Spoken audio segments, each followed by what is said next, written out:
বাবু ভাই, একটা কথা আছে, ঢেকি স্বর্গে গেলেও ধান ভাঙে, ঈদের আয়োজন, তারপরে একটু বিসিবি নিয়েই শুরু করি আলোচনাটা। এটা কমিটিতে আছেন, আর মাত্র কয়েকটা দিনের পরবর্তীতে ইলেকশনে যাবেন, সব কিছু মিলে নির্বাচনের পরিবেশটা কেমন? আলহামদুলিল্লাহ, এটা মুসলিম বিশ্বের জন্য বা মুসলিম জাতির জন্য একটি বিরাট মানে আনন্দের বিষয়। তা আলহামদুলিল্লাহ আমরা এই ঈদের ভিতরেও একটি বিশেষ কাজ নিয়ে আমরা ব্যস্ত আছি, সেটা আসন্ন বিসিবির নির্বাচন। এই নির্বাচনটা আপনারা জানেন যে একটি অ্যাডহক কমিটি গঠন করেছে জাতীয় ক্রীড়া পরিষদ, এবং সেটাকে একটি মূল উদ্দেশ্যই ছিল যে একটি নির্বাচন করা, এবং সেই নির্বাচনের দিকে আমরা এগিয়ে যাচ্ছি। আলহামদুলিল্লাহ একটি সঠিক সুন্দর নির্বাচন অনুষ্ঠিত হবে, এটাই আমরা চাই, এবং ইনশাল্লাহ আমরা যদি নির্বাচিত হই তাহলে হয়তো দেশের ক্রিকেটের জন্য আরও বেশি কাজ করবো ইনশাল্লাহ। ভালো বাবু ভাই, ঈদের আয়োজন, ঈদ নিয়ে একটু কথা বলি, যে এখনের ঈদটা তো অনেক ব্যস্ততার, একটু ডিফারেন্ট। আপনি ছোটবেলায় ঈদটা কেমন করে উদযাপিত করতেন? ঈদের বিশেষ আনন্দটা কি থাকতো?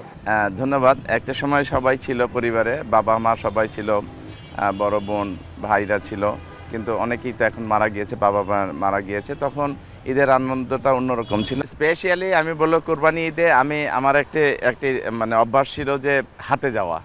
এটা আমার একেবারে মানে সাংঘাতিক একটি অভ্যাস, এবং আমি কোনো ঈদে কিন্তু আমি কোরবানির পশু ক্রয় করা, অর্থাৎ গরু কোরবানিটাই আমি বেশি দিই, গরু ছাগল দুইটাই দেওয়ার মানে আমার ইচ্ছা থাকে। এবং সেই ক্ষেত্রে কিন্তু আমি আলহামদুলিল্লাহ মানে কোরবানির হাটে যেয়ে অনেক কষ্ট করে, এটার ভিতরেও একটি চরম আনন্দ আছে। এখন কি আর সেই হাটে গিয়ে গরু কেনা হয় বা? হ্যাঁ, আসলে ছোটকাল থেকে এটা অভ্যাস, তো এখনও আমি হাটে যাই। যেমন কিছুদিন আগে আমি ওই উত্তরা হাটে গিয়েছিলাম, তারপরে এখন একটি গরুর খামারে যাই। খামারে যদি যে ভালো লাগে গরু, তাহলে ওখান থেকেও কিনে নিয়ে আসি। তো আগের অভ্যাসটাই অনেক ভালো ছিল, এবং গরু কেনার পরে যে হেঁটে হেঁটে আসা গরুর সাথে, এটার আনন্দটা আসলে ভাষায় প্রকাশ করা যায় না। এটা অন্যরকম আনন্দ ছিল।